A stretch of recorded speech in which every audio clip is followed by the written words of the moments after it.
अस्सलाम वालेकुम फ्रेंड्स, उम्मीद है आप सब खैरियत से होंगे। हमाद सिद्दीकी आपकी खिदमत में दोबारा से हाजिर है।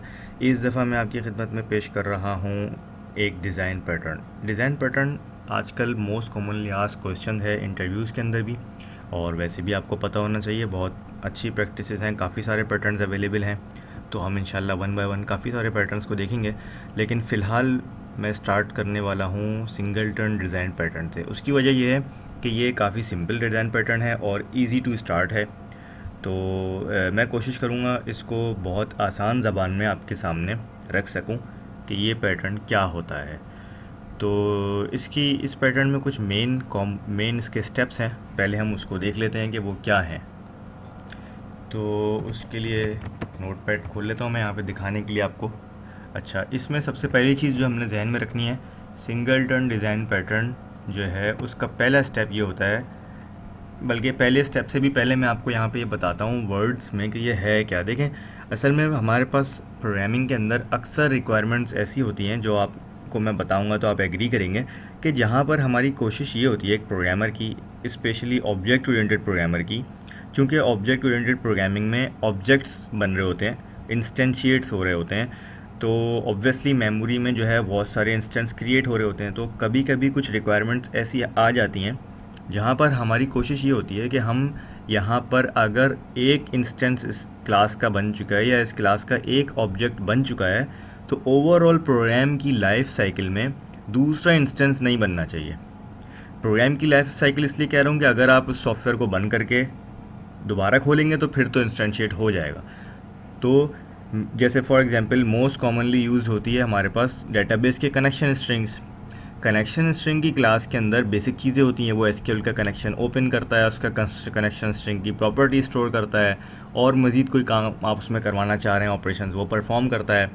तो ये एक ऐसी चीज़ है जो पूरी एप्लीकेशन में कॉमन है। हर दफ़ा सेम चीज़ होनी है, सेम कनेक्शन स्ट्रिंग बनना है, उसी से कनेक्ट होना है। तो हर कॉल के वक्त कनेक्ट करने की ज़रूरत नहीं है। अगर हम करेंगे, कर सकते हैं, तो उससे क्या होगा, अगर हम करेंगे तो बार बार ऑब्जेक्ट्स बन रहे होंगे, नए नए ऑब्जेक्ट्स बन रहे होंगे। गार्बेज कलेक्टर जो पीछे बैकग्राउंड में चल रहा होता है कंपाइलर का, उसका यही रिस्पॉन्सिबिलिटी होती है उसकी कि वो ऐसे इंस्टेंसेस, ऐसे ऑब्जेक्ट्स जो अब यूज़ नहीं हो रहे हैं उनको मेमोरी से हटाता रहे ताकि एफिशिएंटली मेमोरी यूज़ हो जाए। तो उस पर लोड बढ़ जाएगा। तो अगर हम सिंगलटन डिज़ाइन पैटर्न को अपने प्रोग्रामिंग में इम्प्लीमेंट कर दें वहाँ पर जहाँ हमें लगता है कि यार यहाँ पर एक ही इंस्टेंट से काम हो जाएगा, तो ये बहुत एफिशिएंट है। तो उसी को हम देख रहे हैं अभी कि वो किस तरीके से काम करता है। लेकिन मैं कनेक्शन स्ट्रिंग की एग्जांपल आपको दे दी है समझने के लिए। मैं आपके सामने इससे भी सिंपल, बिल्कुल खाली खूली सा एक पैटर्न का कोड दिखाऊंगा जिससे आपको कुछ हद तक क्लियर हो सके कि ये है क्या। तो भाइयों आगे बढ़ते हैं। अच्छा, मेरी थोड़ी लैंग्वेज इस तरह की होती है, हो सकता है आप लोगों को इससे एतराज़ होता हो, बाज़ लोगों को, बाज़ मेरे फ्रेंड्स को, कि यार ये किस तरीके से इनफॉर्मल होकर बात कर रहा होता है। तो मेरा जो मेन पर्पस है इन वीडियोस का वो मैं अगेन बताता चलूँ, यही है कि मैं बिल्कुल एक फ्रेंडली अंदाज़ में जो चीज़ है मैं उसको आप तक डिलीवर कर सकूँ। अगर मैं फॉर्मल हो जाऊँगा और बेहतरीन वर्ड्स चुनना शुरू कर दूँगा और इस चीज़ में लग जाऊँगा तो मेन जो फोकस है वो नहीं अचीव हो पाएगा। जो मेन मेरा गोल है वो ये है कि जो चीज़ मैंने कुछ हद तक सीखी है, कुछ हाथ पाँव मार के, बहुत ज़्यादा एक्सपीरियंस तो मुझे भी नहीं है, अभी भी मैं सीख रहा हूँ, लेकिन जितना कुछ सीखा है वो आपको बग़ैर किसी रुकावट के एज़ इट इज़ डिलीवर कर दूँ। तो इसीलिए मेरी लैंग्वेज थोड़ी सी ग्राउंड लेवल पर आकर होती है, बहुत दोस्ती यारी वाला अंदाज़ चल रहा होता है। तो इसके लिए अगर आपको बुरा लगता है तो सॉरी।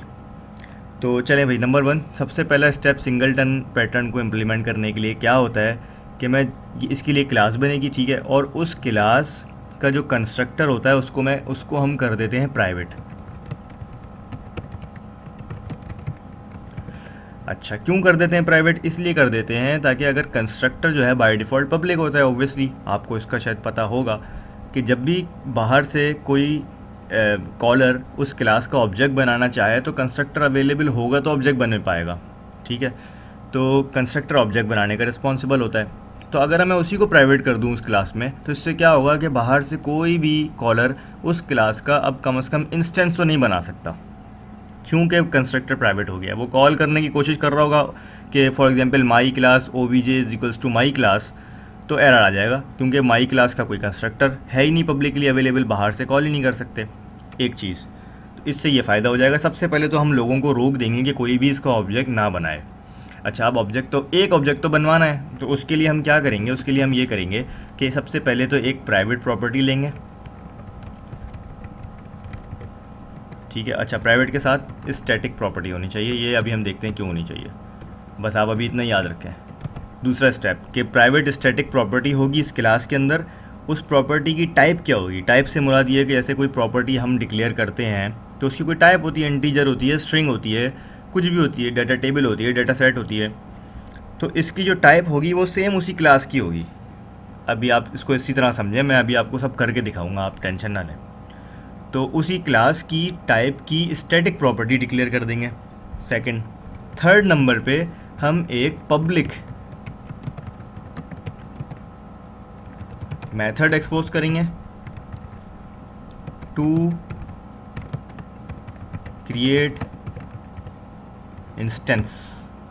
क्रिएट एन इंस्टेंस लिखूंगा मैं यहाँ पे, इसलिए कि एक ही इंस्टेंस बनाने देना है।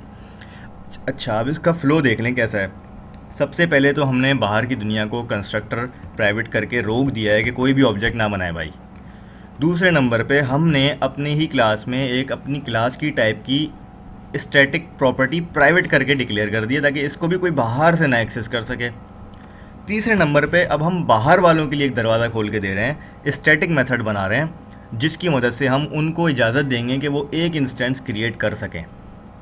ये क्लियर है? ये मेरा ख्याल है बहुत सिंपल मैंने कोशिश की है बताने की। अच्छा, ये सारी कहानी हो गई। अब इसको करेंगे कैसे भाई, इसको कोड में कैसे इम्प्लीमेंट करें? तो अब हम देखते हैं इन तीनों स्टेप्स को कोड को में कैसे इम्प्लीमेंट करें। वन बाय वन मैं करके दिखाऊंगा आपको, बिल्कुल सिंपल।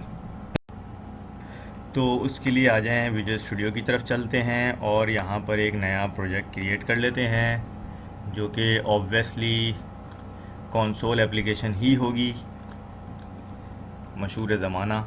इसका मैं नाम रख देता हूँ सिंगलटन पैटर्न। तो ये मीनवाइल एप्लीकेशन हमारे पास अवेलेबल हो जाएगी, आ गई है। अच्छा जी, इसमें हम सिंपली क्या करते हैं, सबसे पहले तो जैसे हम बात कर रहे हैं बार बार एक क्लास की, तो हम बना लेते हैं एक क्लास। इसका नाम रख देते हैं माई सिंगलटन क्लास, ठीक है। अच्छा जी, अब इस क्लास के अंदर हम आ जाते हैं अपने सबसे पहले स्टेप के। नॉर्मली क्या होता है, इस क्लास का इंस्टेंट कोई भी ऑब्जेक्ट बना सकता है, ठीक है। फॉर एग्जांपल मैं अगर यहाँ प्रोग्राम में आऊँ और मैं यहाँ आकर बोलता हूँ कि मैंने जो क्लास बनाई है my singleton class obj equals to new my singleton class, ठीक है, इंस्टेंस बन गया, कोई भी मसला नहीं हुआ। क्यों बन गया? क्योंकि इसका कंस्ट्रक्टर जो है वो पब्लिक है।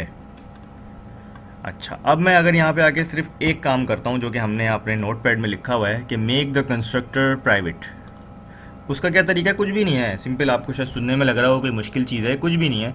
सिंपली मैं लिख दूंगा एक दफ़ा प्राइवेट, ठीक है, माई सिंगलटन, और ये आ गई माई सिंगलटन। ये मैंने कंस्ट्रक्टर दोबारा से लिख दिया और उसको प्राइवेट कर दिया। अब ये कंस्ट्रक्टर हो गया है प्राइवेट। अब मैं आ जाऊँ अगर अपनी प्रोग्राम क्लास में। अच्छा, यहाँ पे मैं एक चीज़ बताता चलूँ कि इसका एक और तरीका भी है,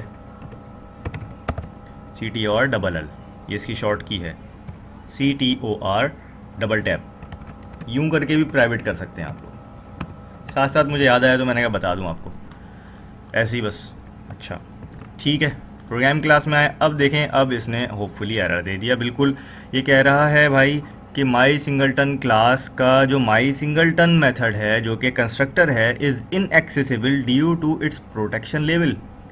अरे भाई, इसने तो सब कुछ बता दिया, प्रोटेक्शन का मसला है भाई ये तो। ठीक हो गया, तो मैं इसको, ये हमारा पहला स्टेप हो गया कंप्लीट। दूसरा स्टेप क्या है? Make the private static property.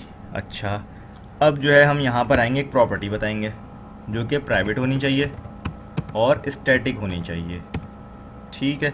उसकी टाइप क्या होनी चाहिए? सेम इसी क्लास की टाइप होनी चाहिए। ओ अच्छा, ठीक है भाई। ये पता है किस वजह से कह रहा है? ये इसलिए कह रहा है कि यहाँ इसको मैंने कोई नाम नहीं दिया है, तो यहाँ मैं कोई भी नाम दे देता हूँ कि इंस्टेंस, ठीक है जी, ये हो गया। Second step complete, private static class, और इसका कोई नाम है वो ये मैं भूल गया तो उस वक्त देना। अच्छा, इसके बाद क्या है? थर्ड स्टेप पे है हमारे पास पब्लिक स्टैटिक मेथड बनाना है जो कि इंस्टेंस क्रिएट करेगा। ठीक है भाई, अब आ जाए यहाँ पे मैं मेथड बना लेता हूँ उसका। ये होगा पब्लिक स्टैटिक, इसकी रिटर्न टाइप क्या होगी, यही क्लास होगी क्योंकि इसका इंस्टेंस रिटर्न करना है इसने ना। तो यही क्लास आ गई, इसका मैं नाम दे देता हूँ, कुछ भी दे दूँ मैं, फॉर एग्जांपल दे देता हूँ क्रिएट इंस्टेंस। ठीक है, अब ये मेथड क्या करेगा भाई, ये मेथड सिंपली ये करेगा कि ये चेक करेगा कि ये जो ऊपर इंस्टेंस का स्टैटिक वेरिएबल है, अच्छा इसको स्टैटिक इसलिए रखा है कि अगर मैं इसको स्टैटिक नहीं करूँगा तो ये स्टैटिक मेथड इसको नहीं एक्सेस कर पाएगा, मुझे स्टैटिक मेथड से इसको एक्सेस करना है। तो चूँकि मेथड स्टैटिक है तो इसकी एक्सेसिबल्स जितने भी होते हैं रिक्वायरमेंट वो सब स्टैटिक होनी चाहिए, तो इसलिए इसको भी स्टैटिक रखना पड़ा है।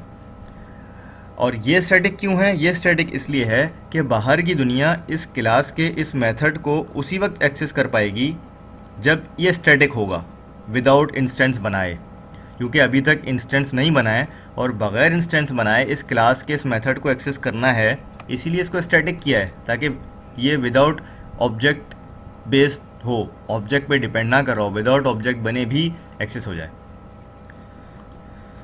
ठीक है, अच्छा अब मैं यहाँ पे सिंपल चेक करूँगा कि इफ़ ये जो इंस्टेंस है ऊपर वाला, ये वाला, ये अगर तो नल है तो क्या करो, इस इंस्टेंस को इंस्टेंशिएट कर दो, और अगर नल नहीं है, ये पहले से इंस्टेंशिएट हुआ है तो फिर ये काम ना करो। अच्छा, नीचे आने के बाद रिटर्न सिंपल इंस्टेंस कर दिया मैंने। तो अब जो भी कॉलर आएगा इसके पास, अब हम कॉल करके देख लेते हैं ना इसको।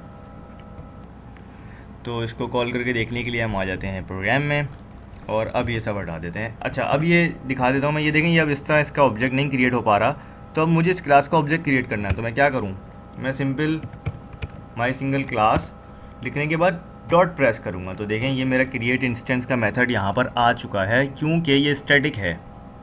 सही है, मैं दोबारा बता रहा हूँ, चूँकि ये स्टैटिक है इसीलिए यहाँ पर विदाउट ऑब्जेक्ट बनाए नज़र आ रहा है। अब मैं इसको बोलूँगा कि भाई एक इंस्टेंस बना दो, ठीक है, और उसको कहाँ स्टोर कर दो, उसको OBJ में स्टोर कर दो। ठीक हो गया। अब इससे क्या होगा कि जैसे ही इस क्लास का ये मेथड कॉल होगा तो यहाँ पर मैं आऊँगा, इस मेथड के पास कॉल आएगी, ये चेक करेगा कि ये जो फर्स्ट टाइम है तो ये नल ही होगा, तो जिसकी वजह से ये इफ़ ट्रू हो जाएगा। इफ़ ट्रू हो जाएगा तो ये इफ़ की बॉडी में आएगा और इसका एक नया इंस्टेंस बनाएगा और वो इंस्टेंस रिटर्न कर देगा कॉलर को, तो कॉलर को यहाँ पे एक फ्रेश इंस्टेंस मिल जाएगा। अब क्या होगा, फॉर एग्जांपल सेकंड टाइम दोबारा कोई कॉलर अगर आ रहा है तो अब क्या होगा कि ये दोबारा से इस मेथड को कॉल करेगा। अब जब यहाँ पे कॉल आएगी तो अब ये कंडीशन ट्रू नहीं होगी क्योंकि ऑलरेडी एक इंस्टेंस अवेलेबल है स्टैटिक होने की वजह से। अब ये इफ़ के अंदर नहीं आएगा और जो अवेलेबल इंस्टेंस था पहले से उसी को एज इट इज़ बगैर कुछ ये रिटर्न कर देगा, नया इंस्टेंस नहीं बनाएगा, तो इसको भी वही इंस्टेंस मिलेगा। जितनी बार ये आता रहेगा उन सबको वही इंस्टेंस मिलता चला जाएगा। तो ओवरऑल लाइफ साइकिल में जब तक कि ये मैं स्टॉप करके दोबारा नहीं स्टार्ट करूँगा, तो ओवरऑल लाइफ साइकिल में इस क्लास का एक ही इंस्टेंस घूमता रहेगा। अब इसको एक दफ़ा हम प्रोग्राम को रन करके एग्जीक्यूट करके भी देख लेते हैं कि ये क्या कर रहा है। अच्छा जी, ये यहाँ पर इंस्टेंस क्रिएट करने के लिए आया और देखें ये इस मेथड में आ गया। अब इसने क्या किया, इंस्टेंस को चेक किया, ये नल था, कंडीशन ट्रू हो गई, इसने इसका एक नया ऑब्जेक्ट बनाया और उस ऑब्जेक्ट को रिटर्न कर दिया, तो मुझे यहाँ पे एक ऑब्जेक्ट बन गया। सेकंड टाइम दोबारा अगर मैंने कॉल किया तो अब देखें, अब ये इफ़ के अंदर नहीं आएगा क्योंकि इसका इंस्टेंस बना हुआ है। अब ये विदाउट इफ़ में आए डायरेक्ट बने हुए पुराने वाले इंस्टेंस को ही रिटर्न कर देगा, तो इसको भी वही इंस्टेंस मिल गया। तो इस तरीके से मेरे दोस्तों ये सिंगलटन की इम्प्लीमेंटेशन है। आप इसको बहुत वाइड एरिया में लेके सोच सकते हैं। ये बेसिक कॉन्सेप्ट दिया है मैंने आपको, बहुत सिंपल। इसको आप अपने प्रोजेक्ट में अपनी रिक्वायरमेंट के हिसाब से सोच सकते हैं। कोई मेरा फ्रेंड इसको अपने ऑब्जेक्ट बनाने के लिए यूज़ कर सकता है, SQL सर्वर के अंदर उसके कनेक्शन स्ट्रिंग्स को मेंटेन करने के लिए यूज़ कर सकता है। कोई अगर आप चाह रहे हैं कि मेरी एप्लीकेशन में ओवरऑल ये फला चीज़ ऐसी है जो पूरी एप्लीकेशन में एक अवेलेबल होनी चाहिए, जैसे की है, कोई भी किस्म की जनरेशन है, की जनरेशन है, कोई भी टोकन सिस्टम है, वहाँ आप इसको यूज़ कर सकते हैं कि ओवरऑल एप्लीकेशन में एक ही चलता रहे। बहुत सारी इसकी एप्लीकेशंस हो सकती हैं।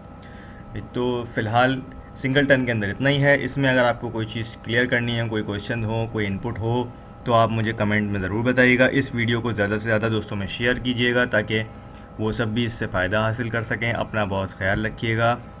अल्लाह हाफ़िज़।